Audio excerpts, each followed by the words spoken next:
तन्ते यस्य धम्मे सयामनो यस्य धम्मे सयामनो।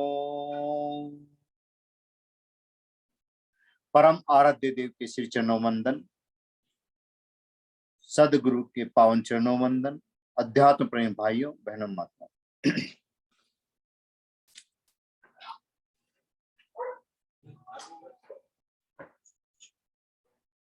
10 धर्मों की हम बात कर रहे हैं और 10 धर्म के अंदर में आज हम 10 धर्म के स्वरूप को पहले जानने का प्रयत्न करेंगे। एक वृक्ष और उस वृक्ष के ऊपर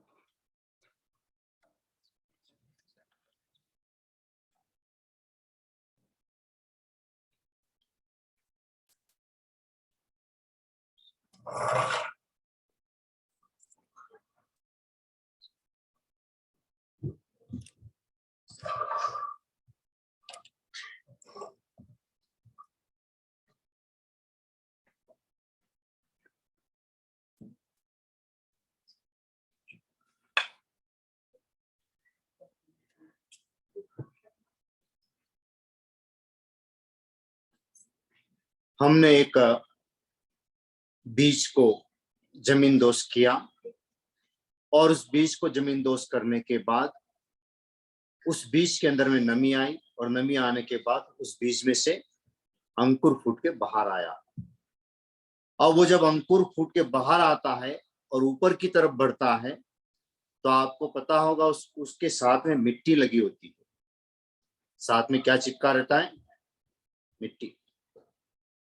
और जो मिट्टी लगी है उस मिट्टी को अगर हटाएंगे नहीं तो वो ऊपर की तरफ बढ़ेगा नहीं। तो उस मिट्टी को हटाना जरूरी है, जिसका नाम आज हम कहते हैं कौन सा है? उत्तम शौच।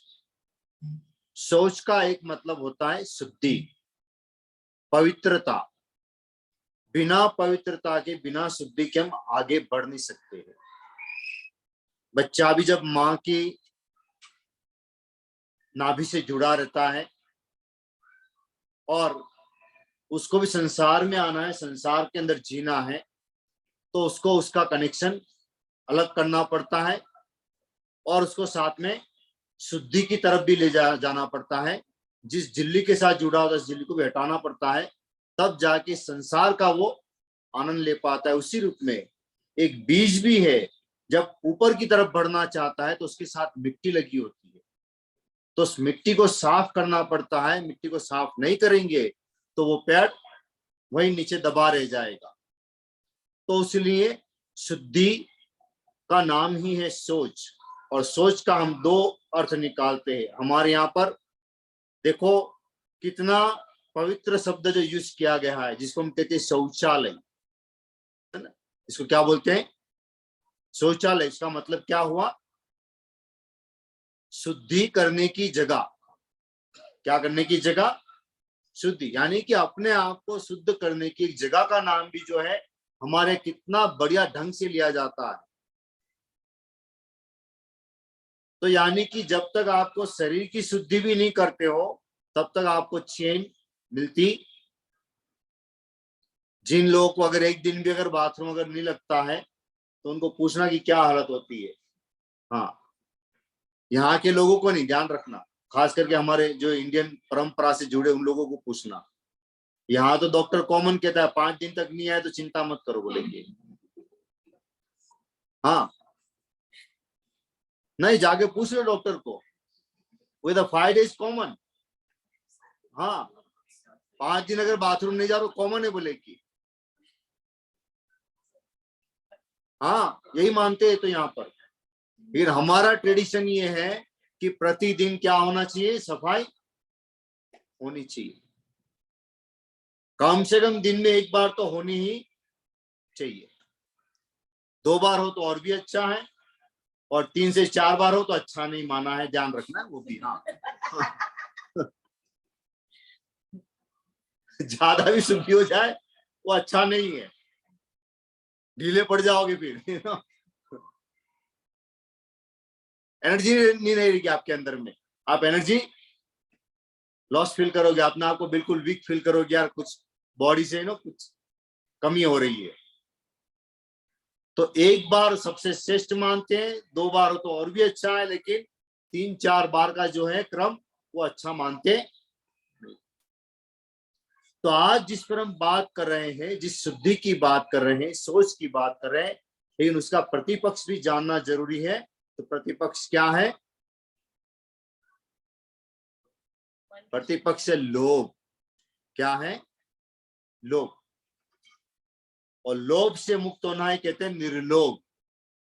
और निर्लोभ से भी आगे शब्द का अगर प्रयोग करें, शुद्धि से, पवित्रता और सोच से भी आगे शब्द का प्रयोग करें, तो एक शब्द में कहा जाए संतोष। क्या है? इसलिए हमारे यहाँ कहा गया है संतोषी नर सदा। जिसके जीवन में संतोष आ गया वो हमेशा के लिए सुखी ही सुखी है। इसलिए संतोष को धन माना है, ध्यान रखना, है ना। संतोष को क्या माना है? धन। जैसे आदमी सोचता है ना कि पैसा मेरे पास हो तो मैं क्या हूं? बोलो, सुखी हूं। लेकिन पैसे से सुख नहीं है। किससे सुख है आपको जीवन में? संतोष नाम का धन अगर आपके जीवन में हो तो आप सुखी ही सुखी हो। क्योंकि पैसे का धन तो कभी जा सकता है, लेकिन संतोष का धन आपके पास हो तो वो आपको कोई विचलित नहीं कर सकता है। आदमी का तो शेयर मार्केट में थोड़ा सा ऊपर नीचे होता है, देखना उनका शाम को टेम्परेचर कैसा हो जाता है। हाँ, थोड़ा बढ़ जाएगा तो थोड़ा ज्यादा फॉर्म में आ जाएगा, और थोड़ा घट गया तो वीक हो जाएगा ना जीर देर में। तो हमारा जीवन जो है बाह्य परिस्थितियों के साथ जुड़ा हुआ है, लेकिन बाह्य परिस्थितियां हमें परेशान ना करे, उसी का नाम है संतोष। संतोष में रहने का प्रयत्न करो। पास में चीज है चाहे नहीं हो, कोई फर्क नहीं पड़ता है, लेकिन हमारा सुख, हमारा दुख, है ना, हमारी खुशी और गम किसके साथ जुड़े हुए? सारा बाह्य चीजों के साथ जुड़ा हुआ। बाहर सब चीज अच्छी मिलती है तो लगता है अरे मैं खुशी, है ना, हैप्पी, और नहीं हो तो अनहैप्पी। लेकिन उससे नहीं, हम परिस्थिति के साथ न जिए, अपनी मनस्थिति के साथ जीने का प्रयत्न करें। क्योंकि मनस्थिति बदली जा सकती है, परिस्थिति कभी बदली जा सकती नहीं है। मन को बदल सकते हैं, लेकिन परिस्थिति को बदल नहीं सकते। अगर परिस्थिति को बदलने जाओगे तो एक के साथ लड़ोगे, 2 होगी, और 2 से लड़ोगे तो कितनी होगी? 4, और 4 से 40 हो जाएगी, और 400, और ऐसे जिंदगी खत्म हो जाएगी। लेकिन परिस्थिति कभी आपके अनुकूल होने वाली। तो इसलिए परिस्थिति को बदलने का प्रयत्न मत करो। किसको बदलने का प्रयत्न करो? मनस्थिति को बदलने का प्रयत्न करो। चाहे कम हो तो भी उसमें भी आप क्या रह सकते हैं? सुखी रह सकते हैं। और ज्यादा है उसको भी पूछ लो, वो भी दुखी है। और आदमी चाहे तो कम हो तो भी क्या रह सकता है? सुखी रह सकता है। लेकिन अपनी मनस्थिति को बदलने का प्रयत्न करे। मनस्थिति को बदलने का मतलब है अपनी नजरिए से, अपने तरीके से जिंदगी को या दुनिया को देखने का प्रयत्न मत करो। जब अपनी दृष्टि बदलेगी तब जाके आपको दुनिया का नजरिया जो है बदला हुआ नजर आएगा। इसीलिए कहते हैं जैसी दृष्टि वैसी सृष्टि। तो हम दृष्टि को बदलने का प्रयत्न करें अपने आप को, तो सुखी होंगे। तो आज इस 4 नंबर के ऊपर आज का जो टॉपिक है वो क्या है? उत्तम सोच के बारे में है। उस पवित्रता के बारे में बात करें कि कैसे जीवन में पवित्र बना जा सकता है। और पवित्रता का संबंध हम अपोजिट रूप में बात करें तो क्या है? लोभ से संबंध है। और लोभ जो है उसका संबंध कसाई के साथ है। कसाई का ही एक नाम क्या है? लोभ, जिसको क्रोध, मान, माया और लोभ, लोभ इन सब के अंदर में हावी है। क्रोध का कारण भी लोभ है, मान का कारण भी लोभ है, माया का कारण भी लोभ है। तो इन सब का कारण रीजन लोभ है, इसलिए कहा कि लोभ हो सब विनाशन। लोभ क्या करता है? सर्व चीजों का नाश करता है। कौन सी सर्व चीजों का? लोभ प्रेम का भी नाश कर देता है, मित्रता का भी नाश कर देता है, और लोभ आपके विनय का नाश करता है, सरलता का नाश कर देता है, सब चीजों का नाश कर देता है। तो लोभ से कैसे बचा जाए, उसके ऊपर ध्यान देने का आवश्यकता है। हम लोभ का संबंध केवल पैसे के साथ करते हैं। किसके साथ? पैसे के साथ। लेकिन लोभ का संबंध पैसे के साथ में नहीं है, ध्यान रखिएगा। जिसको आज की भाषा में धन मानते हैं, उस धन के साथ इसका संबंध नहीं है। डायरेक्ट संबंध तो नहीं है। डायरेक्ट संबंध क्यों नहीं है? आप बताओ मेरे को सोच के, करेंसी कब से आई होगी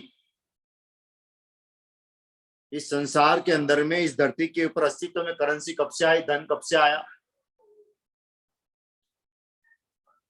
हाँ,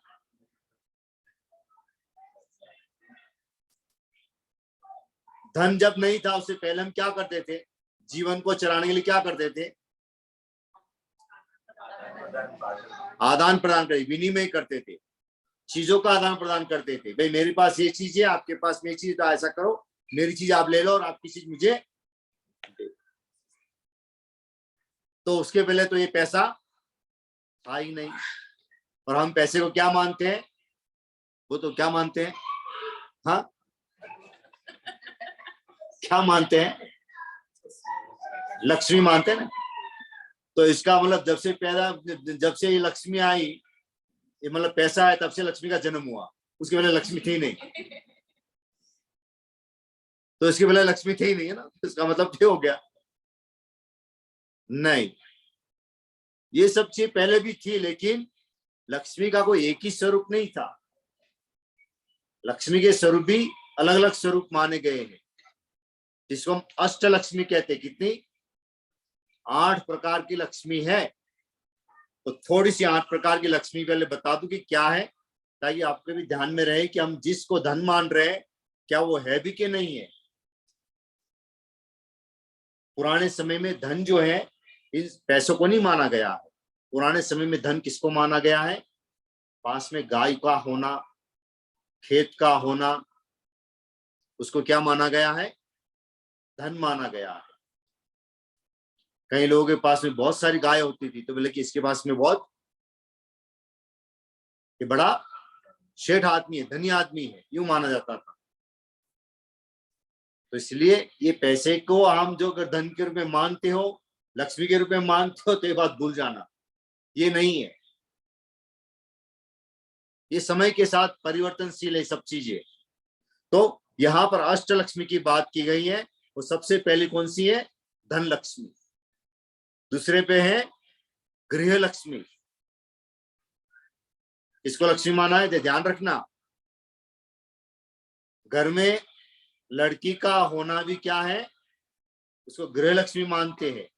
या जब शादी करके कोई लड़की अगर अपने ससुराल में जाती है, तो उसको भी क्या मानते हैं? गृह लक्ष्मी मानते हैं।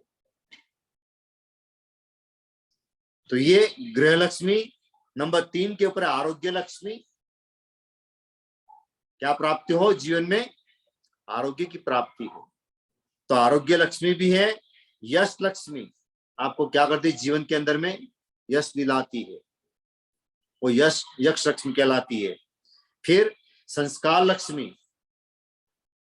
संस्कार लक्ष्मी भी होती है। चाहे मैंने कल ही बात की थी ना, जब पुराने समय में शादी करने जाते थे, लड़की देखते ही नहीं थे, क्या पूछते थे? खानदान को पूछते थे, किस परिवार से, उसको पूछते थे। वो ये नहीं पूछता था कि लड़की कैसी है वो नहीं पूछते थे, वो क्या बोलते थे, खानदान कैसा है, यानी कि आपके परिवार के संस्कार कैसे। अगर संस्कार अच्छे हैं तो जो आएगी घर में वो अच्छे संस्कार को लेकर ही आएगी। तो संस्कार लक्ष्मी भी होती है। बाद में कहा है ज्ञान लक्ष्मी। कौन सी है? ज्ञान, जिसको हम ज्ञान के द्वारा हम कहते हैं जीवन हमारा किसके आधार पर चलता है? ज्ञान के आधार पर। सरस्वती तो ज्ञान की देवी है, लेकिन ज्ञान की लक्ष्मी यानी कि ज्ञान की वृद्धि कराने वाली, वो भी क्या है? ज्ञान लक्ष्मी होती है। फिर अध्यात्म लक्ष्मी और अंत में है मोक्ष लक्ष्मी। आचार्य मान तुमने में लास्ट में कहा है, किसमें? भक्तामृत सूत्र लास्ट श्लोक बोलते हैं, कौन सा, क्या बोलते बताओ मेरे को? हाँ, जो लास्ट में जो लास्ट वाला श्लोक बोलते हैं ना, जो 48 वाला मानते हैं या 44 वाला मानते हैं। तम मान तुंग मवसा समुपेति लक्ष्मी। ये कौन सी लक्ष्मी है मांग रहे वहां पर? ये पैसे वाली लक्ष्मी नहीं मांग रहे। वो कौन सी मांग रहे? कि मुझे मोक्ष लक्ष्मी की प्राप्ति हो। तो हमारे यहाँ पर भी इस बात को यथार्थ मान्यता दी गई है कि लक्ष्मी जो धन जो है वो केवल पैसे वाला ही धन नहीं है, लेकिन सारा संसार किसके पीछे भाग रहा है? हाँ, डॉलर के पीछे भाग रहा है। सबको डॉलर चाहिए। हाँ, अभी डॉलर पता नहीं कहाँ, कहीं कहीं घूम रहा है, पता नहीं कहाँ लुढ़क रहा है, पता नहीं चल रहा है अभी तो ये 8 प्रकार की लक्ष्मियों का हमारे यहाँ पर वर्णन है। और ये केवल धन को ही लक्ष्मी मानना क्या होगा? सर्वथा मिथ्या होगा, सर्वदा मिथ्या मिथ्या कहलाएगा। तो पैसे से जीवन के अंदर में सुख नहीं आता, लेकिन पैसे के बिना जीवन चलता भी नहीं है। इतना ये भी यथार्थ है कि पैसे के बिना जीवन चलता।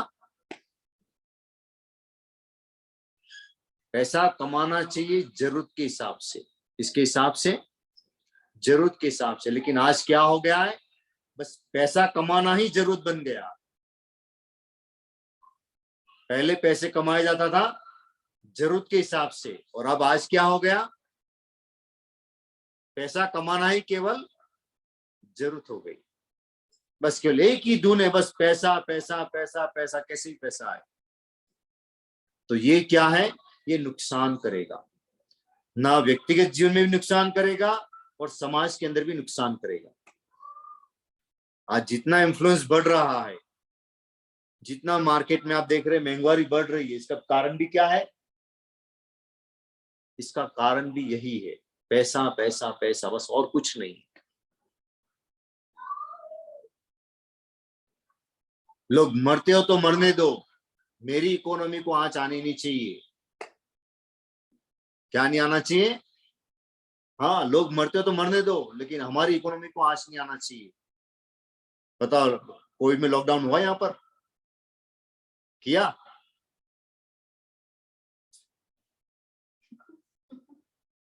अरे कोविड में आपको पता ही नहीं है, यहाँ तो कोई आपको बैठे पता भी थोड़ा बहुत नहीं चला होगा। बहुत बार कुछ बहुत सारी जो इनसाइड स्टोरी है ना, वो तो भी आपको पता ही नहीं है। हमें इंडिया पर बैठे पता चल जाता है कि इनसाइड स्टोरी क्या है यहाँ की। हाँ, वहाँ, क्योंकि वहां तो न्यूज वाले हाईलाइट करते हैं ना, जानबूझ के हाईलाइट करेंगे वो तो, क्योंकि ये ह्यूमन राइट्स का ठेका लेके बैठे हैं ना यहाँ पर, तो तुरंत ही वहां पर ज्यादा बड़ा हाईलाइट करते हैं, देखो ये ह्यूमन राइट्स के ठेके लेके बैठे हैं, और वहां क्या हो रहा है बताओ, देखो हम बता रहे हैं आपको। कहीं बोलते हैं अपने को, कहीं बताते ही नहीं अपनी मीडिया के अंदर में, किसी को पता भी नहीं चलने देते हैं। 500 से 1000, क्या 1000 से भी ज्यादा सीनियर सिटीजन होम खाली हो गए। क्या खाली हो गए? शायद पूरे अमेरिका के अंदर में 1000 से ज्यादा सीनियर होम्स खाली हो गए। किसमें? जो कोविड की पहली लहर आई ना, उसके अंदर ही। क्या हुआ बोलो? इकोनॉमी फायदा हो गया ना? इकोनॉमी फायदा हो गया ना? सोशल सिक्योरिटी बच गई, उसको संभालने की जिम्मेदारी बच गई, इसके पीछे डॉक्टर और दूसरे सारे खर्चे सब बच गए। ये न्यूज यहाँ आपको पता नहीं, दिखाई भी नहीं होगी, लेकिन वहां इंडिया में जबरदस्त हाईलाइट हुई है, सप्ताह सप्ताह भर चलाई है सारे न्यूज वालों ने। क्योंकि जब उन्होंने वो एक भारत की एक न्यूज छापी ना इसके ऊपर, जो फ्रंट पेज के ऊपर में, तो भारत के सारे मीडिया पीछे पड़ गए, ऐसे पड़ गए ये समझती क्या अपने आप को। हाँ, आजकल तो अब तो भारत वो भारत नहीं रहा जो सुन ले आराम से, अब आपसे वो नहीं करता है, अब तो तुरंत उसका रिएक्शन भी देता है जी देर में। बीच में कितना प्रयत्न किया गैस रोकने के लिए कि गैस वहां से गैस मत लो, उसे प्रतिबंध लगाओ बात के हम नहीं मानेंगे, हम क्यों मानेंगे आपकी बात को, आप जानो, आपका झगड़ा आप जानो, हम क्यों करें ना, हमें तो बेनिफिट हो रहा है, हम अपने अपने देश का स्वतंत्र अधिकार देखे हम तो यहाँ पर हम जो है धन के पीछे भाग रहे, लेकिन यहाँ पर धन महत्व का नहीं है, ध्यान रखिएगा। ये सारी जो हम चीजें देख रहे हैं आसपास में, इन्फ्लुएंस जो देख रहे हैं, उसके पीछे कारण यही है, बस मेरी इकोनॉमी को तकलीफ नहीं होनी चाहिए।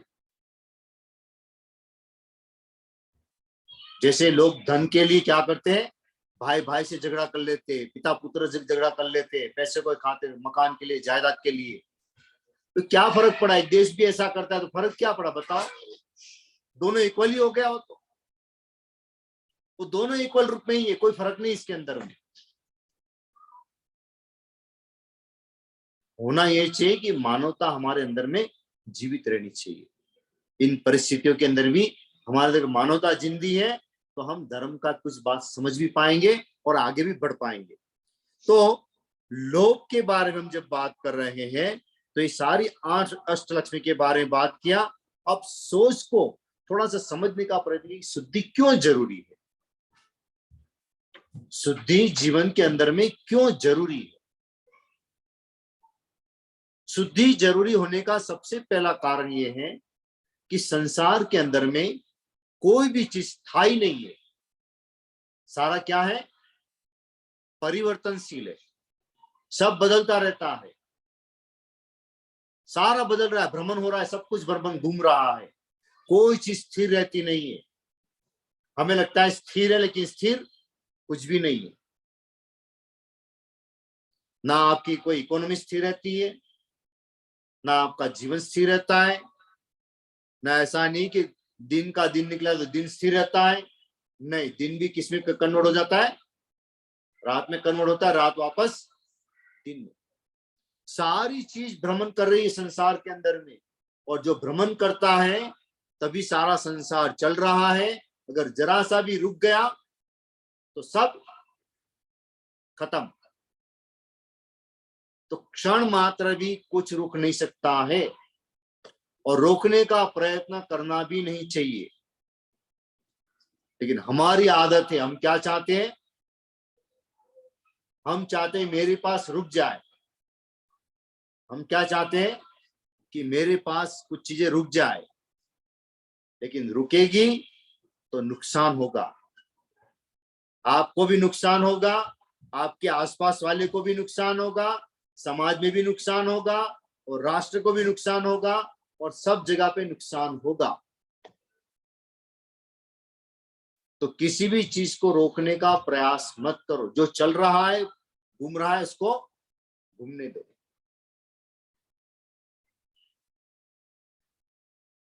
पहले तो एक समय में हम मानते थे कि सूर्य और चंद्र एक ही है ना, कितने समय तक एक ही मानते रहे। लेकिन जैन धर्म तो कब से बोल रहा है, भगवान महावीर स्वामी के समय से क्या क्या जितने भी तीर्थंकर सबने कहा है कि ये कोई एक सूर्य और एक चंद्र नहीं है,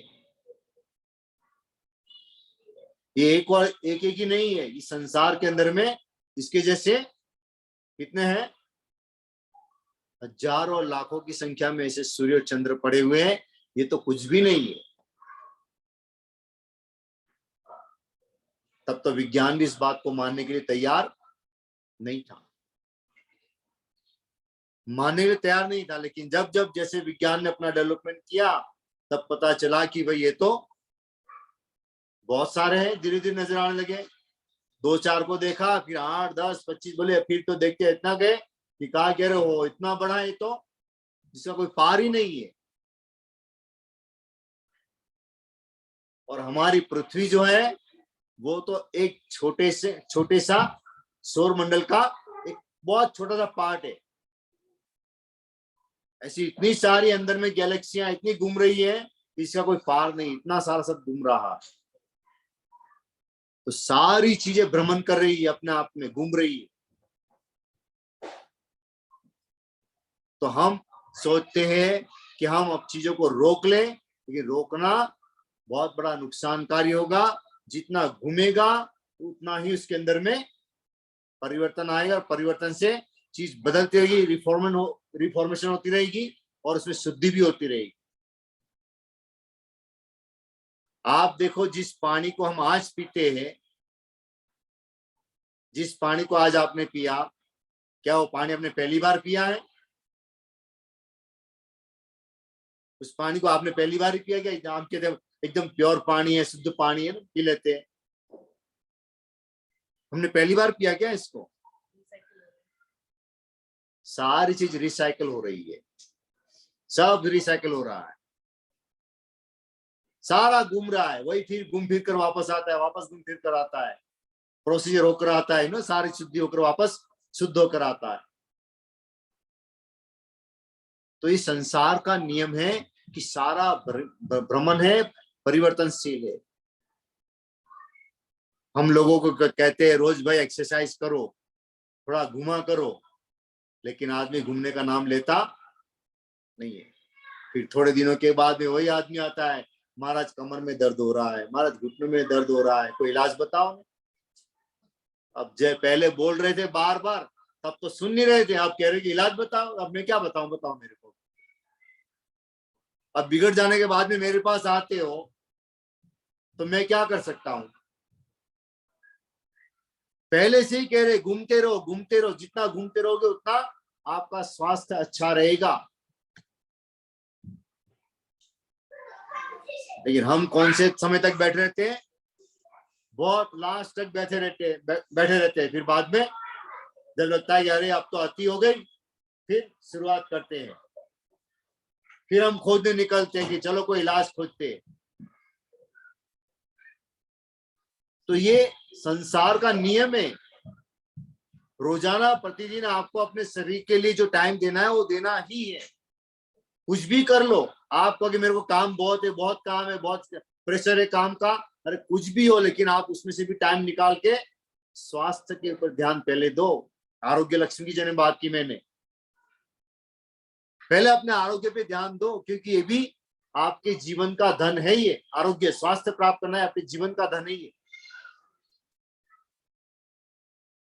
तो हम अपने आप को बचाने का प्रयत्न करते हैं। फिर कई लोग कहते हैं देखो मोटापा हो जाना ये कोई बीमारी नहीं है, ध्यान रखना। यहाँ बात एक ही है कि आपके शरीर को घुमाते रहना। मोटापा होना, पतला होना, ये तो आपकी शरीर की प्रकृति है। प्रकृति को मैं भी नहीं बदल सकता। हर एक के शरीर की एक प्रकृति होती है, ध्यान रखना। और प्रकृति को बदलना मेरा काम नहीं है, ना मैं प्रकृति को बदल सकता हूं, लेकिन आपको उस रूप में सजग कर सकता हूं कि आप प्रकृति को तो नहीं, लेकिन अपने शरीर को जिस रूप में आपको मेंटेन रखना चाहिए उस रूप में आपको मेंटेन जरूर रखना चाहिए। मोटा होना, पतला होना खाने के साथ भी संबंध नहीं, ध्यान रखना।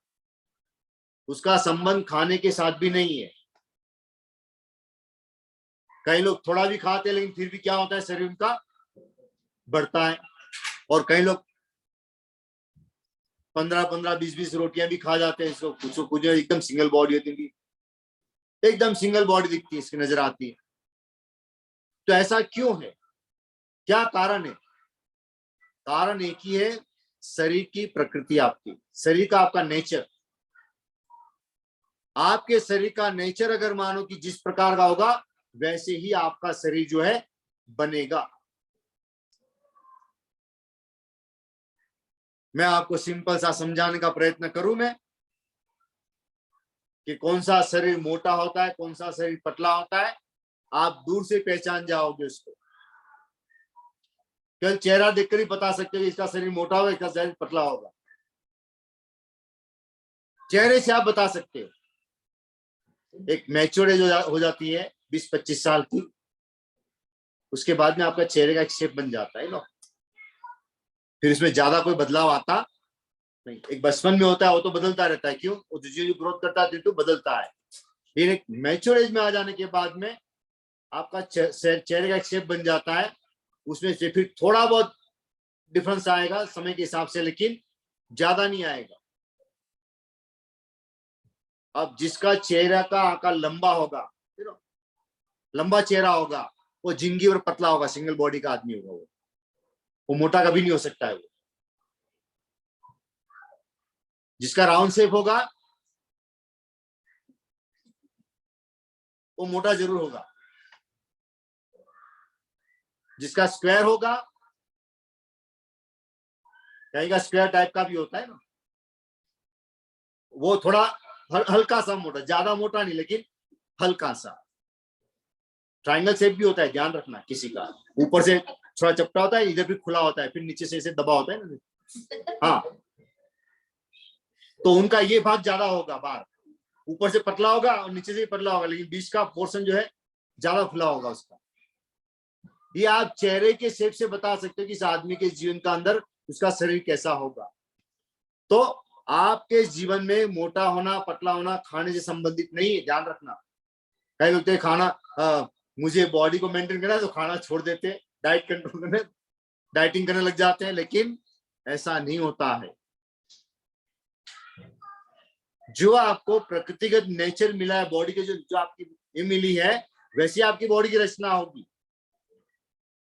तो खैर, यहाँ पर आरोग्य की बात हम कर रहे हैं, यानी कि भ्रमण जो है ये बहुत जरूरी है। जितना घूमोगे बॉडी उतनी आपको क्या करेगी, सारे जो पुर्जे हैं आपके काम अच्छी तरह से करेंगे, बीमारियां नहीं आएगी, बस ये बात पक्की है। चाहे मोटा आदमी हो पतला आदमी हो, डजेंट मैटर है। मोटा आदमी अगर लचीला है, अच्छी तरह से फ्लेक्सिबल इसकी बॉडी, से कोई प्रॉब्लम नहीं है। आदमी सिंगल हो लेकिन मगर लचीलापन नहीं है, तो उसको बीमारी आएगी, आएगी, पक्का आएगी। लचीलापन जरूरी है, तो इसलिए बॉडी में चाहे पतला हो चाहे मोटा हो, लचीलापन होना जरूरी है। खास करके हमारे जॉइंट्स ओपन होने चाहिए, मसल हमारी फ्लेक्सिबल होनी चाहिए, और नर्वस सिस्टम जो हमारी काम करे, ब्लड सर्कुलेशन है, वो अच्छी तरह से भ्रमण करना चाहिए। ये तीन महत्वपूर्ण है बॉडी के अंदर। जितना ब्लड अच्छी तरह सर्कुलेट करेगा उतना ही आपका स्वास्थ्य भी अच्छा रहेगा। ये शरीर के अंदर ब्लड भी है ना, ये घूमता रहता है, हार्ट भी पंप करता रहता है। अगर ये रुक जाएगा तो ये भी क्या होगा, बोलो किसी का। हाँ, मोक्ष लक्ष्मी अभी प्राप्त होने वाली नहीं है, ध्यान रखना। हाँ, हाँ। अभी तुरंत मोक्ष लक्ष्मी प्राप्त होने वाली नहीं है। हाँ, नहीं तो सब लोग रोक के बैठ जाएंगे। हाँ। मोक्ष के लिए तो इतना प्रयत्न कर रहे हैं, तो आप तो ये बता रहे रुक के मोक्ष मिल गया, तो सारे लोग रोक के बैठ जाएंगे। ऐसे मोक्ष लक्ष्मी नहीं मिलती है। हाँ, बैंकुट में जरूर चल पहुंच जाओगे ना। हाँ, तो जरा भी रुकता नहीं। आप देखो, जन्म से लेकर, जन्म क्या, जब भी अस्तित्व में आते हैं तब से लेकर मृत्यु तक वो चलता ही रहता है। ब्लड भी घूमता रहता है और हार्ट भी पंप करता रहता है। और आपको पता है पूरी जिंदगी भर में ब्लड कितना भ्रमण करता है, किसी को पता भी है? एक जिंदगी भर में जैसे 70-80 साल का आदमी जीता है, कितना भ्रमण करता है पता है? हा? अगर उसको मापा जाए ना, और पृथ्वी को इस पृथ्वी के ऊपर लपटा जाए ना, तो पूरी पृथ्वी जो है आपके उस भ्रमण के चित्र से ढक जाए। इतना भ्रमण करता है पूरी जिंदगी भर में। पूरे एक ही दिन के अंदर में पूरा पृथ्वी का चक्कर लगा ले, इतना भ्रमण हो जाता है ब्लड का। एक ही दिन में इतना 24 घंटे में घूम लेता है कि पूरा पृथ्वी का चक्कर लग जाता है। तो एक दिन में हो जाता है, तो आप सोचो कि कितना जीते हैं। 60-65-70 साल की उम्र मानकर चलते हैं, तो एक दिन के हिसाब से एक चक्कर माने तो कितने हो गए? हाँ, साल के 365 और 365 इंटू 70 करके देख लो कितना हो गया। हाँ।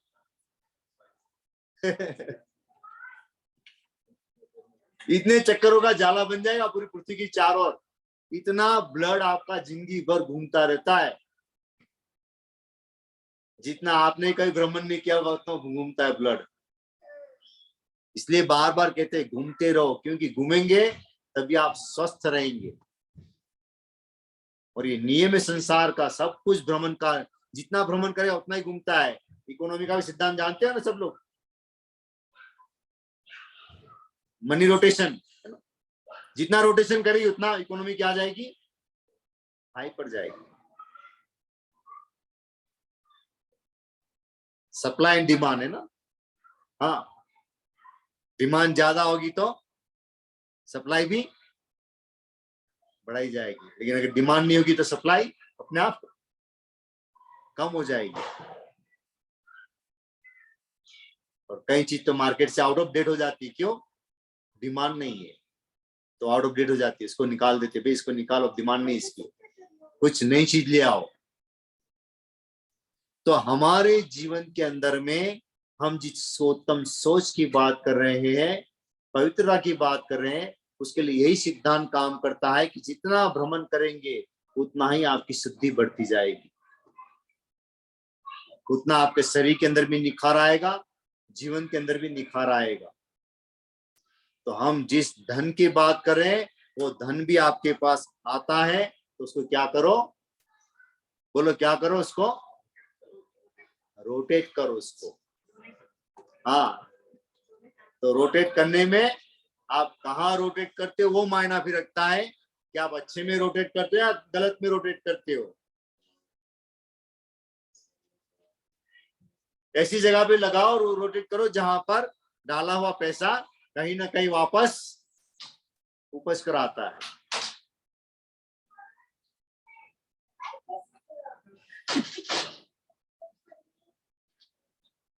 तो धन का उपयोग भी कैसे करना है, जो आपके जीवन को पवित्र बनाए, शुद्ध बनाए, उस रूप में उपयोग करना है। कमाना कोई बुरा नहीं है, ध्यान रखना, कमाना कोई बुरा नहीं है। मैं तो कहता हूं कमाने में आप इतना कमाओ कि बिल गेट्स से भी आगे चले जाओ, है ना, चाहे तो अमेजोन से भी आगे निकल जाओ, हाँ, या मार्क जुबेर से भी आगे निकल जाओ, या और नए नए कौन कौन आ चुके पता नहीं अब तो बाजार में ना, हाँ हाँ, अदानी है ना, हाँ, अंबानी,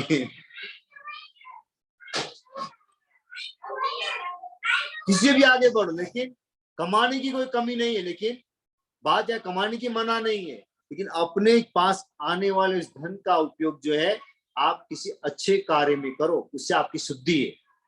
ये क्या है, वो आपकी शुद्धि करवाता है अच्छे कार्य में। अगर अच्छे कार्य में नहीं करोगे तो नहीं है। देखो समझदार तो ये लोग मानना चाहिए, मैं कहता हूं बिल गेट्स जैसे आदमी को समझदार मानता हूं मैं, जिसने अपनी सारी कमानी का 90% तो क्या कर दिया है, बोलो क्या कर दिया है, चैरिटी कर दिया, डोनेट कर दिया है। चल 10% ही रखा है, हालांकि 10% भी बहुत बड़ा होता है ठीक है, उसके हिसाब से 10% बहुत बड़ा है, लेकिन फिर भी सोचने वाली बात है कि जिस आदमी ने 90% तक सारा चैरिटी कर दिया है,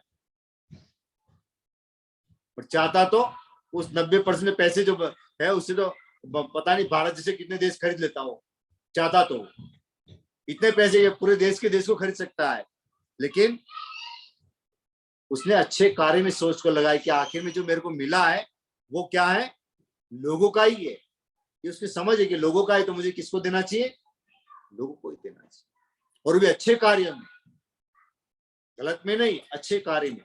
क्या वो अगर बिल गेट्स चाहता तो क्या कोई लास वेगास में अपना कोई बड़ा सा कैसीनो बना नहीं सकता क्या, बताओ मेरे को, इतना पैसा है कैसीनो बना नहीं सकता क्या, कि उसने कैसीनो नहीं बनाया,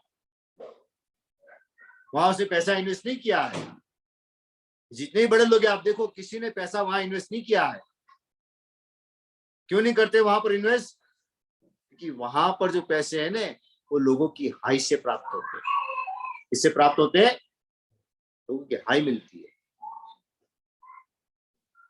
तो वो तो जुआ तो हमारे पहले धर्म में ही मना किया है, वो बुराई का रास्ता है, बुराई के रास्ते पर जाना ही नहीं है। तो यहां पर हम जो बात कर रहे हैं कि भ्रमण जो है ये बहुत जरूरी होता है। चाहे खाना भी आप खाते हो, देखो खाना भी आप हाथ का लिया हुआ मुंह में डालते हो, मुंह पेट को देता है, पेट इंटेस्टाइन को देता है, और इंटेस्टाइन उसमें से काम का द्रव्य निकाल देता है, तत्व निकालता है। और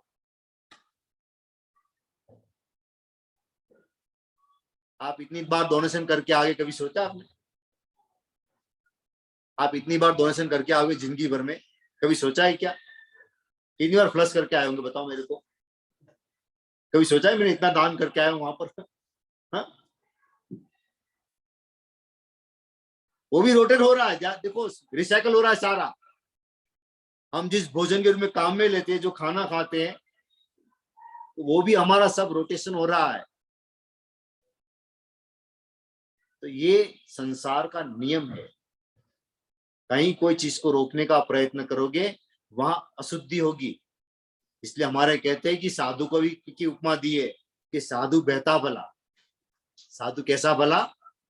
बहता, बहता का मतलब घूमता भला। साधु जितना घूमता है उतना ही समाज की बुराइयों को क्या करता है, वो अपने साथ लेकर चला जाता है। जैसे नदी बहती है तो किनारे का जो कचरा होती है क्या करती है, वो साथ में बहा के ले जाती है, उसको शुद्ध कर देता है किनारे को। लेकिन उसी पानी को अगर आपने पॉन्ड बना दिया, क्या होगा बोलो? हाँ, गंदगी पैदा हो जाएगी, थोड़े दिन में बदबू मारने लगेगा, मच्छर पैदा होने लग जाएंगे, अनगिनत जीव पैदा होंगे, नुकसान करेंगे सबको, आसपास में रहने वाले को। तो जो पानी भी जमा हो जाता है वो भी गंदगी पैदा कर देता है। जो पानी घूमता रहता है वो पानी शुद्ध रहता है, पवित्र रहता है। तो ये जीवन का भी यही नियम है कि जितना घूमता रहे, घूमता रहे।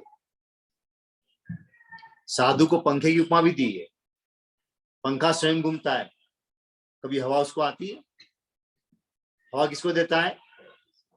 दूसरे को देता है। स्वयं तो घूमता है लेकिन दूसरे को शीतलता देता है। यानी कि साधु स्वयं घूमता है लेकिन दूसरे को क्या करता है, वो शीतलता देता है। स्वयं कष्ट में रहता है लेकिन दूसरे को शीतलता देता है, शांत करता है लोगों को, समाज में शुद्धि लाता है, पवित्रता लाता है। इसलिए साधु की उपमा पंखे से भी की गई है, साधु की उपमा नदी से भी की गई है, साधु की उपमा पेड़ की छाया से भी की गई है। साधु के पास जाने वाला आदमी शांति का अनुभव करता है, शीतलता का अनुभव करता है। जैसे एक पेड़ जो खड़ा होता है उसकी छाया में जाते हैं तो क्या होता है, आदमी शांति का अनुभव करता है। तो भ्रमण जो है हमारे जीवन का नियम है, इसको रोकने का प्रयास मत करो। हम रोकने का प्रयत्न में लगे हुए, बस जो मेरे पास आ गया मेरे पास रह जाए, अब जाए नहीं, नहीं जाएगा तो अशुद्धि होनी है। आप मुश्किल से मानो बाथरूम एक दिन नहीं लगता है, 2 दिन नहीं लगता है, फिर बाद में क्या होगा आपको, क्या कैसा होने लगेगा? आपको बड़ी बेचैनी सी हो जाएगी, बड़ी बेचैनी सी लगने लग जाएगी। अरे आपको पता है कि एक दिन का खाया हुआ खाना अगर मानो किसी कारण से नहीं पचा, पाचन नहीं हुआ, अजीर्ण हो गया, तो क्या होगा? क्या दूसरा खाओगे आप? दूसरा खाने की रुचि नहीं, कोई चैन नहीं पड़ता है आपको। एक दिन का खाया हुआ अगर मानो आपका किसी कारण से अजीर्ण हो गया, कभी होता भी है, बॉडी का फंक्शन क्या कर देता है, काम करना बंद कर देता है, बड़ी बेचैनी सी हो जाती है आपको, आप छटपटाने लग जाते हो, कोई भी इलाज करना चाहते हो, अरे कैसे भी करो, कोई इलाज करो इससे ये फंक्शन वापस चालू हो जाए, तो हम बड़े से बेचैन हो जाते हैं। इसलिए किसी चीज को रोकने का प्रयास मत करो। तो भ्रमण जो है इसी जीवन का आनंद है, क्योंकि जितना भ्रमण करो उतना आनंद आता है। आनंद उसी में। आपको एक छोटा सा एग्जांपल दूं मैं। रात को सोते सभी है, सभी लोग सोते हैं, है ना? और सुबह उठते भी है, सो जाते तो उठते भी, बात पक्की है ना? अब सुबह उठते भी आप और रात को सो गए, इस सुबह उठने के बाद में आप बिल्कुल फ्रेश महसूस करते हो। आपको क्या लगता है?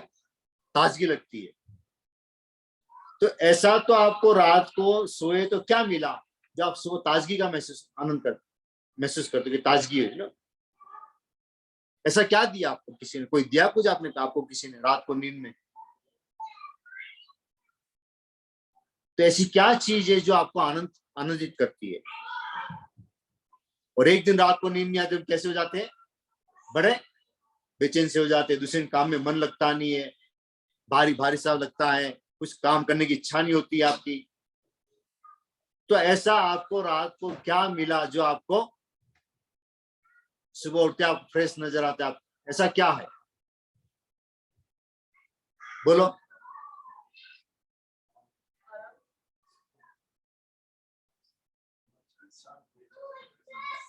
मन की शांति, आराम है ना, थकान मिट गई। बोलो और भी, और क्या बोलोगे?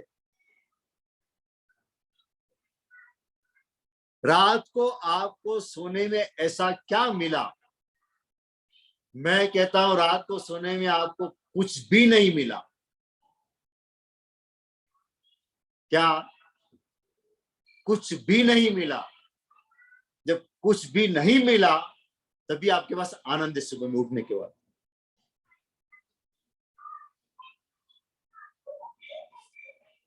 आपको कुछ भी नहीं मिला रात को सोने में, तभी आपके पास में क्या है?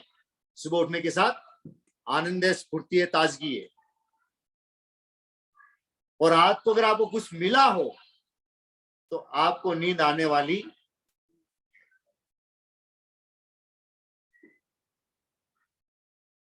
आजकल तो पेनी अब बाजार में नहीं मिलती, अब तो पेनी मिलती है आजकल?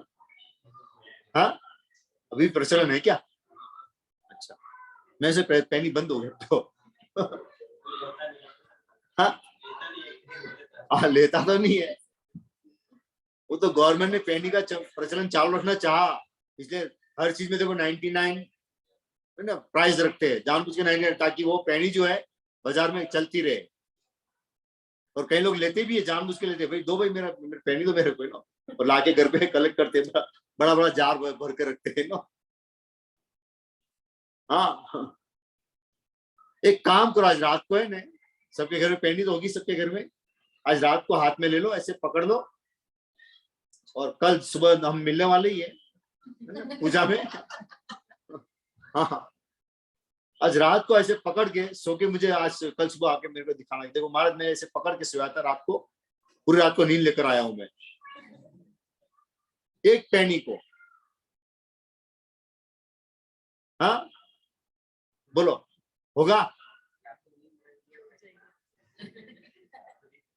या तो नींद रहेगी या तो पेनी रहेगी, पेनी रहेगी तो नींद नहीं रहेगी, नींद रहेगी तो पेनी नहीं रहेगी। आपको कुछ भी नहीं मिलता है तभी आपको सुबह में क्या होता है? फ्रेश अनुभव करते हो अपने आप को। अगर कुछ लेके रखोगे तो आपको नींद भी नहीं आएगी, चाहे फिर हाथ में पकड़ा हो, चाहे दिमाग में पकड़ के रखा हो, उसको नींद नहीं आ सकती है। और जिसको नींद नहीं आती ना, तो वो जाके बात उसको पूछो, देखो क्या बताता है। देखो उसके दिमाग से जंजाल जाती नहीं है, इतना दिमाग उसका ओवर लोडेड काम करता है, तो उसको नींद भी आती नहीं, नींद आती नहीं उसको। फिर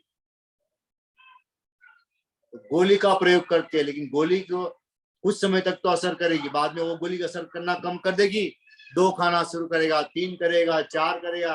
ये लोग 5-5, 10-10 गोली खा जाते, फिर भी इसको नींद आती।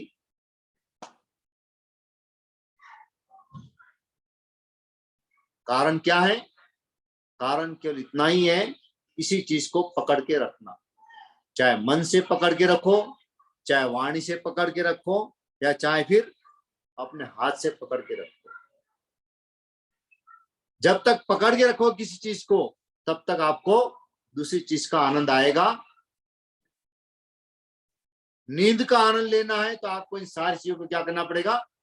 छोड़ देना पड़ेगा। इसलिए कहते कि नींद के समय राजा और रंक यानी कि राजा और भिखारी दोनों क्या कौन है? इक्वल है, दोनों इक्वल है, दोनों में कोई फर्क नहीं है। क्योंकि राजा के पास उस समय नींद है, महल नहीं है, और उस भिखारी के पास भी उस समय कुछ भी नहीं है। दोनों के पास कुछ भी नहीं है, तभी दोनों इक्वल है। ये सारा खेल जो है आंख खोलने के बाद है। जैसी आंख खोली, हाँ, मैं राजा, जैसी आंख खोली इसमें लगा मैं भिखारी, है ना। बाकी नींद में दोनों एक समान ही है।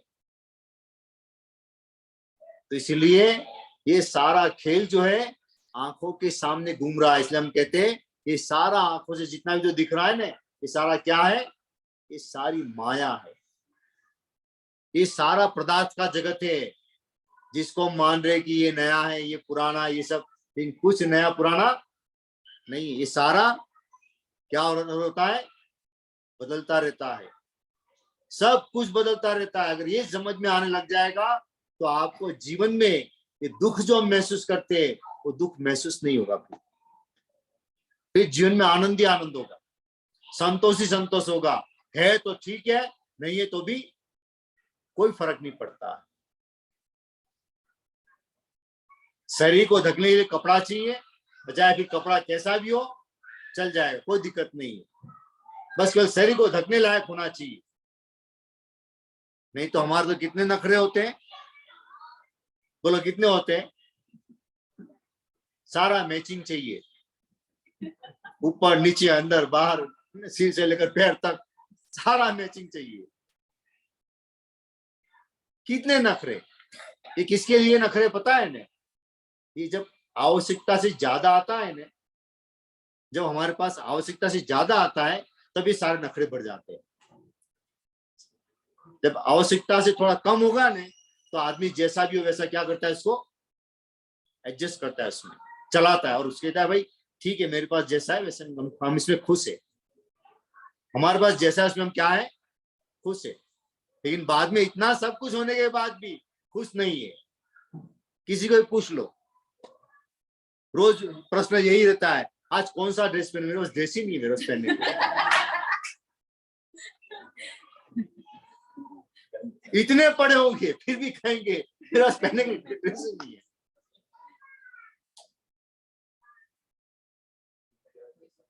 साड़ी वाले साड़ी देखो, आप देख लो, ये आदत है, बहनों की आदत है, इतनी सारी पड़ेगी फिर भी कहेंगे मेरे पास पहनने के लिए कुछ है ही नहीं, मेरे पास कोई ढंग का पहनने के लिए है ही नहीं मेरे पास में। जबकि इकट्ठा तो इतना किया हुआ है कि अगर रोजाना एक एक पहना जाए ना, तो 365 दिन में ही नंबर नहीं आए, लेकिन फिर भी मेरे पास नहीं है। अरे जिनके पास नहीं उसको जाके पूछो, बेचारे वो लोग, जिसके पास नहीं है उसको जाके थोड़ा पूछो कि भैया तुम्हारी हालत कैसी है। लेकिन हमारे पास मिलता है, आवश्यकता से ज्यादा आता है तो हमारे और ज्यादा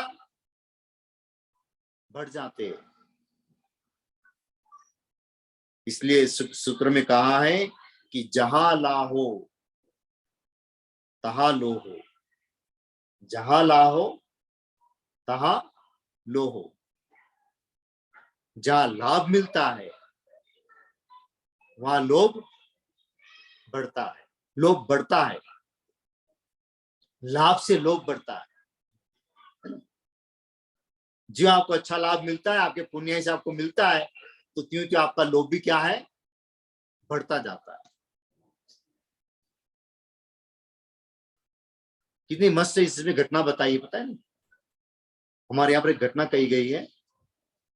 एक कपिल नाम का ब्राह्मण था, कपिल नाम था उसका, ब्राह्मण का, और वो जिसके वहां पढ़ने के लिए जा रहा था, छोटा था, यंग अवस्था का था बिल्कुल, तो जिसके वहां पढ़ने के लिए जा रहा था, वहां पर उस गुरुजी के वहां पर कभी कभार गुरुजी अपने काम से उसको पढ़ाई देके चले जाते थे, और वो अकेला पढ़ाई करता था।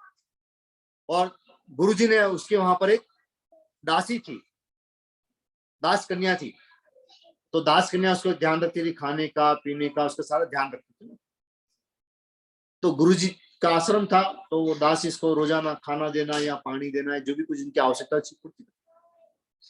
तो ज्यों ज्यों उसके पास में रहने लगी, तो त्यों उसके साथ में क्या हो गया, उसका मोह बढ़ गया, आकर्षण बढ़ गया। और जब आकर्षण बढ़ गया तो दोनों प्रेम में पड़ गए।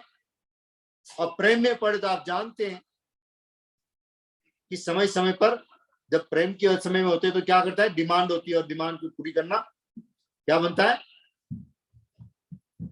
चैलेंजिंग हो जाता है, क्या कुछ देना है मेरे को। तो उस दास कन्या ने कहा कि मुझे बोले कुछ ऐसा दो मेरे को कोई गिफ्ट दो मेरे को। तो उसने कहा कि बोले कि मैं तो बोले एक स्टूडेंट हूं, बोले मेरे पास कहां से आएगा। तो उस दास कन्या ने कहा कि बोले बोले तुम्हारे पास, तुम तो बोले ला सकते हो कहीं से भी, तो बोले कैसे मैं ले आऊं। तो उस दास कन्या ने कहा कि बोले राजा का नियम है, जो सुबह सुबह पहले राजा को, ब्राह्मण को जाके आशीर्वाद देता है, तो राजा उसको क्या करता है, 2 सोना मोहर देता है। उस जमाने 2 सोना मोहर बहुत बड़ी चीज मानी जाती थी, बहुत बड़ी चीज मानी, 2 सोना मोहर है ना। तो सुबह सुबह में राजा जो है वो 2 सोना मोहर क्या करता है, उसको दान में देता है। जो राजा को आगे क्या करता है, सबसे पहले आकर आशीर्वाद देता है। तो इस दास कन्या ने कहा, और वो बात मान गया, रे बात तो सही है, बोले कि मैं सुबह सुबह चला जाऊं और क्या करूं, राजा को पहले आशीर्वाद दे दूं, और मैं क्या करूं, 2 सोना मोहर ले आओ, लाके मैं दासी को भी थोड़ा सा कुछ दे पाऊंगा, और कुछ पैसे मैं अपने पास बचा भी लूंगा, मेरे काम आएगा। तो ये अब रात को सोने गया, लेकिन अब रात को उसको नींद ठीक से आ नहीं रही है। क्यों नहीं नींद आ रही है, कि सुबह जल्दी जाना है मेरे को। अगर लेट गया तो 2 सोना मोहर मिलेगी नहीं, 2 सोना मोहर आएगी नहीं, तो मैं मेरी प्रेमिका को खुश कैसे रखूंगा, और 2 पैसा मैं कैसे बचा पाऊंगा। तो ये सोच में रात को सोया भी, लेकिन सोने के बाद भी नींद उसकी बहुत जल्दी खुल गई। क्योंकि आदमी जब उत्साह में होता है ना, तो उसकी नींद की पूर्ति बहुत जल्दी हो जाती है। एक तो टेंशन में नींद नहीं आती है, और दूसरी नींद की कब कब खुल जाती है जल्दी से, जब बड़े उत्साह में होते हैं, बड़े आनंद के मूड में होते हैं, तब भी आपकी नींद क्या होती है, जल्दी से खुल जाएगी आपकी, बहुत जल्दी से। उसमें आप थकान भी नहीं लगती है, और टेंशन में कुछ काम नहीं करते फिर भी बड़ी थकान लगती है आपको। तो ये जल्दी से उठ गया रात को, वो भी कितना, लगभग रात की 2 बजे की भोर में उठ गया।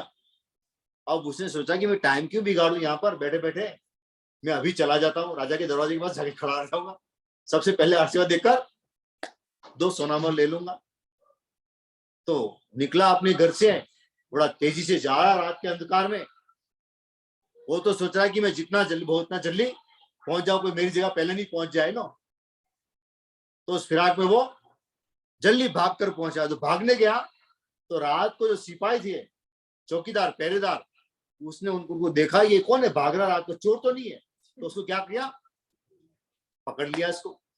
अब पकड़ लिया तो उसको, अब रात को तो अभी राजा के सामने प्रस्तुत नहीं करते, तो रात को उसको पकड़ के रखा, और सुबह जब दरबार खुला तो दरबार के अंदर राजा के सामने प्रस्तुत किया। ये बोले राजा ने बोले कि रात को इस चोर लगता है, बोले कि। तो राजा ने उसको देखा कि ये तो लगता तो नहीं कि चोर हो, ऐसा लगता तो नहीं है। तो राजा ने पूछा, बोल, बोले तू रात को, इतनी रात को क्या करने ना, और भाग क्यों रहा था। तो उसने सारी आज बीती सुना दी, जिस सरल भाव से आज बीती सुना दी। फिर राजन बोले कि मैं तो आपको आशीर्वाद देने के लिए आ रहा था, मेरे को ऐसे ऐसे मेरे को उसने बताया कि मेरे को प्रेम हो गया, तो मैं अपनी प्रेम को कुछ देना चाहता था, और मैंने सुना कि आप सुबह जो पहला आशीर्वाद देता है उसको क्या करते आप, 2 सोना मोहर देते हैं। तो मैं तो उस चक्कर में रात को जल्दी से उठ के आने लगा हमको आपके पास, दरवाजे में पहले आके खड़ा हो जाओ और आपको आशीर्वाद दो।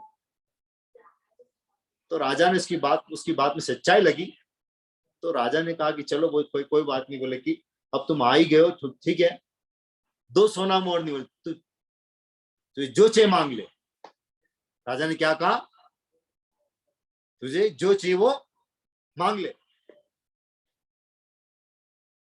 अब जब आपको अगर कोई ऑप्शन मिल जाए तो बताओ क्या करोगे आप?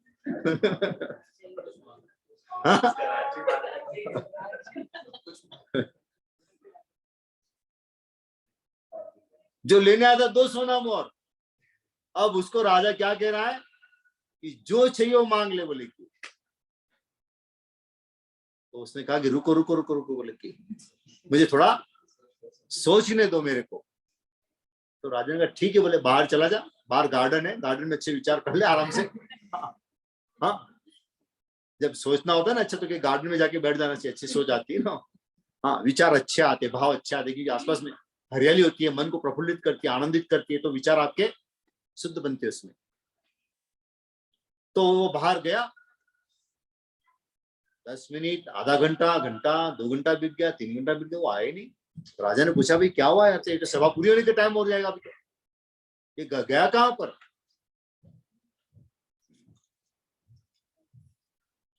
फिर 4-5 घंटे के बाद में पहले तो 2 बार सिपाही आ गए, अरे राजा ने याद किया, तो बोले मुझे सोचने तो मेरे को अभी और। जब फिर आया तो क्या, राजा स्वयं आ गया, प्रकट हो गया उसके सामने। राजा स्वयं आ गया, बोले क्या बात है भाई, तुम 2 सोना में लेने आए थे, मैंने तुझे कहा जो मांगना थी, तुमने तो इतने सोचने में टाइम लगा दिया। तो उसने कहा कि राजन अब मुझे कुछ भी नहीं चाहिए, अब मुझे कुछ भी नहीं चाहिए। बोले क्यों? बोले कि जो मांगना है मांग ले। नहीं बोले राजा, मुझे कुछ भी नहीं चाहिए। तो बोले ऐसा क्या हो गया? तो उसने कहा कि राजन मैंने तो सोचा दो क्या 10 मांग लू, 10 से फिर 100 मांग लू, फिर आए के 1000 मांग लू, फिर आए के लाख मांग लू, फिर यहां तक सोचा कि आधा राज्य ही मांग लू, कि राजा देना ही चाहता है तो आधा राज्य मांग लू। बोले कि लेकिन मेरी इच्छा कहीं रुकी नहीं, वो तो कहता कि राज्य, पूरा राज्य ही मांग लो। ठीक है, राज्य ही मिल जाएगा तो बाद में और राज्य की इच्छा हो जाएगी, और से और बढ़ जाएगा, तो इस इच्छा का कोई अंत नहीं है। तो राजन मुझे तो बोले अब इसकी जरूरत नहीं है, मैं तो बोले कि यहां से अब उस रास्ते पे चलूंगा जहां पर इस इच्छा का ही कोई नामो निशान ना रहे, उस रास्ते पे मैं चला जाऊंगा। तो उस कपिल ने उस बात को जब बताया राजा को, तो राजा को प्रतिबोध मिल गया। इसको प्रतिबोध मिला, उसको तो मिला ही, स्वयं को तो मिला ही, इसको उसे स्वयं तो अपना मानस बना ही लिया, किसका? वैरागी का मानस बना लिया, इसका कोई अंत नहीं है। सबसे बड़ा धन तो क्या है? साधुपन में। स्वयं ब्राह्मण से ब्रह्म की तरफ निकल पड़ा फिर तो, कि अब मुझे ब्रह्म को पाना है, जहां पर इन सबकी कोई जरूरत नहीं है। तो वो स्वयं अपने उस रास्ते पे चल दिया, और फिर उसके पीछे राजा भी चल दिया, राजी छोड़ दिया राजा ने भी। इस अजी तो दीक्षा ली नहीं है, लेकिन उस छोटे से बच्चे से उनको भी क्या मिल गया? प्रतिबोध मिल गया कि मैं भी क्या कर रहा हूँ। बोले कि आज मेरा ये राज्य है, मैं सोचता हूँ पास वाला राज्य मेरे अंदर में आ जाए, ये राज्य मेरे अंदर में आ जाए नो, तो आखिर में कितना मैं करूंगा, इसका कोई अंत नहीं है। तो उसका अंत लाने का रास्ता बताया कि उत्तम सोच, यानी कि शुद्ध पवित्रता। जीवन के अंदर पवित्रता जैसे बड़ा कुछ भी नहीं है। तो जहां लाहो तहां, तो यानी कि लाभ से लोभ और लोभ से लोभ बढ़ता ही जाता है, इसका कोई अंत नहीं। अंत तो तब होगा जब हम स्वयं अपनी ओर से क्या कर देंगे, इसको ब्रेक लगा देंगे। जो मेरे पास है, जितना भी है, उसमें मैं क्या हूं? संतोष। हमारा जीवन अपने पास जो है उस पे हम नहीं जीते हैं। हम जीवन किसके आधार पर जीते हैं? कि दूसरे के पास क्या है। हमारा जीवन जो है दूसरे के पास क्या है उसके आधार पर जीवन चलता है। इसलिए मैं कभी कभार कहता हूं, हमारा जीवन जो है एक तरह से मेन्यू कार्ड है। क्या है? मेन्यू कार्ड है। आप किसी रेस्टोरेंट में गए खाने के लिए, और वेटर ने बेरे ने आकर आपको क्या दिया? मेन्यू कार्ड दिया। मेन्यू कार्ड दिया और उसके अंदर में सारी चीजें हैं जो जो क्या है लिस्ट वाइज लिखी हुई है ना, कि सॉफ्ट ड्रिंक में क्या है, कोल्ड ड्रिंक में क्या है, आइसक्रीम में क्या है, सलाद में, स्टार्टर में क्या है, और खाने में क्या है, डिजर्ट में क्या है, सारी लिस्ट लिखी हुई है।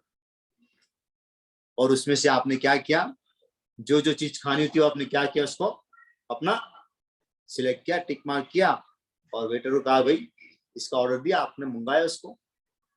देखो आपने सिलेक्ट किया, ध्यान रखना है। हाँ, सिलेक्ट आपने स्वयं किया है, आपने मंगाया भी। अब आपका ऑर्डर आने की तैयारी थी और आप बैठे हैं अपने टेबल के ऊपर, और आपके बाद में दूसरे बाजू वाला टेबल कॉल आया,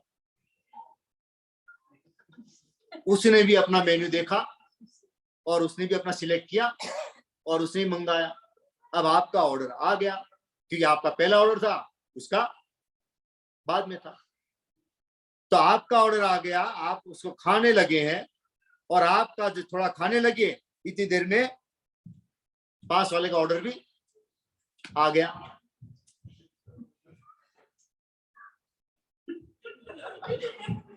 पानी किसका आ रहा है?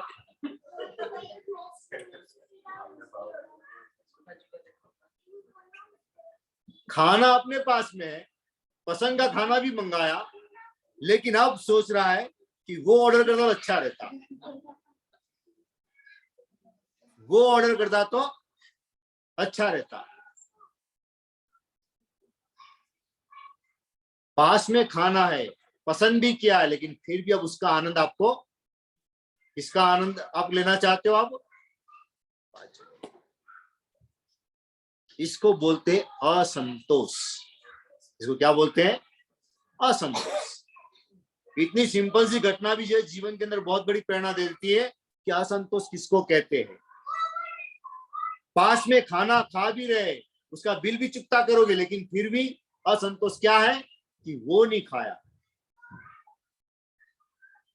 उसको पाने की फिर क्या होती है मन में? इच्छा रहती, तड़प रहती है। ये जीवन ऐसा ही मेन्यू कार्ड है। अब मैंने संक्षिप्त में बहुत कुछ बता दिया, आप समझ गए होंगे मेरे ख्याल से। हाँ? ये जीवन है, लेकिन संतोष उसी में मानो जो हमारे पास है। ये मानो कि मेरे पास सर्वश्रेष्ठ है, मेरे पास सबसे बढ़िया है, ये मानकर जियोगे तो जीवन में आनंद है, नहीं तो दुख ही दुख है, दुख ही मिलेगा आपको। तो संतोषी नर सदा सुखी की जो हम बात करते हैं, ये जीवन का आधार। इसलिए अपने जीवन का पैरामीटर स्वयं बनाओ, दूसरे के आधार पर पैरामीटर मत बनाओ कि दूसरा ऐसा है तो मेरे पास भी होना चाहिए, उसके पास ये तो मेरे पास भी होना चाहिए, ऐसा कभी भी मत सोचो। तो ये जीवन का आधार है, जीवन की ये यथार्थता है, उस यथार्थता को हमें स्वीकार करना होगा।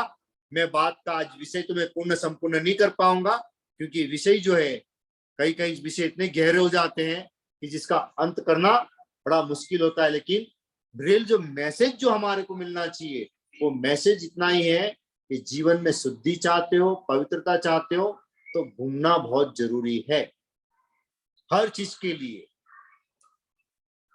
कपड़ा भी धोने डालते हो ने, तो शुद्ध होते कब निकलता है बताओ मेरे को?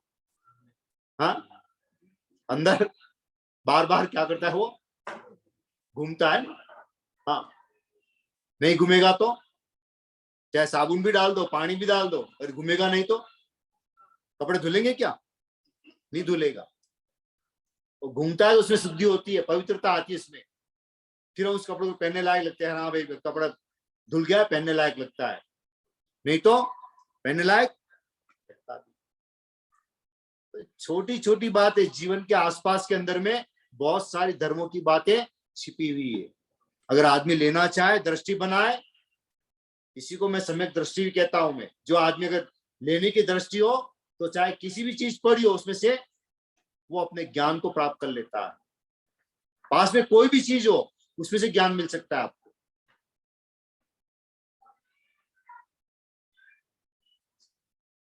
एक फोन लेते हैं ना, तो फोन भी लेने के बाद में सोचते हैं अरे यार थोड़ा रुक जाता अच्छा, दूसरा नया मॉडल बाजार में आ गए। हाँ हाँ, तो शादी में भी ऐसा ही होता है, थोड़ा रुक जा अच्छा होता है, कुछ और नया मॉडल मिल जाता है ना। थोड़ा रुक जा अच्छा होता है, नया मॉडल मिल जाता है ना,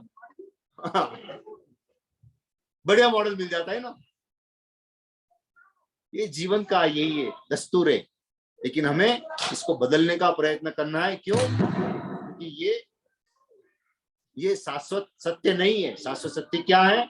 जो है पास में उसी में आनंद मानो।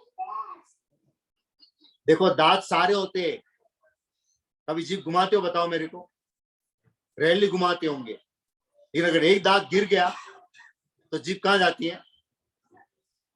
जीभ कहाँ जाएगी? बार बार उस खाली जगह पे ही जाएगी।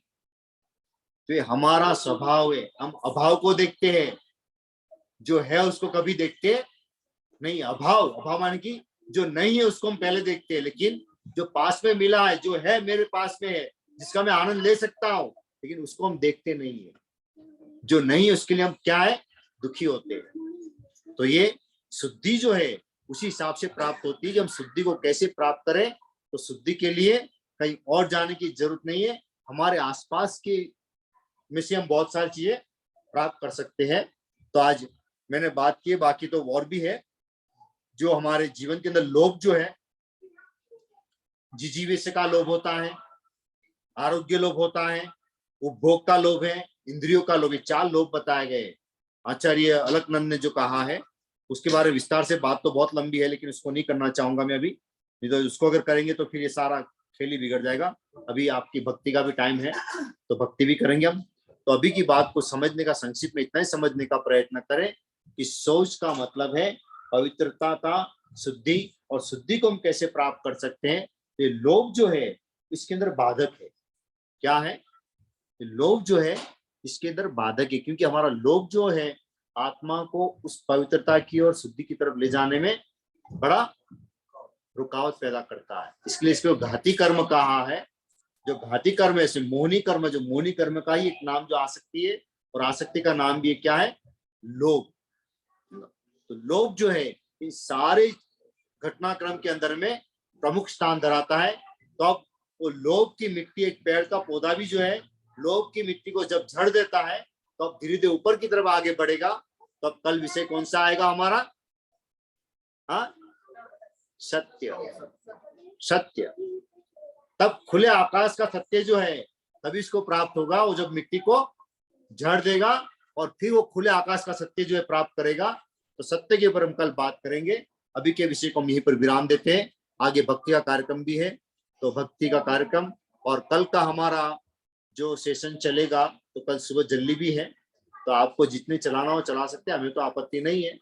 हाँ, क्योंकि आप लोगों को दूर भी जाना है, फिर सुबह जल्दी उठ के भी आना है, और फिर सारी फौज के साथ में जाना, फौज को तैयार करके भी साथ में लेकर आना है ना।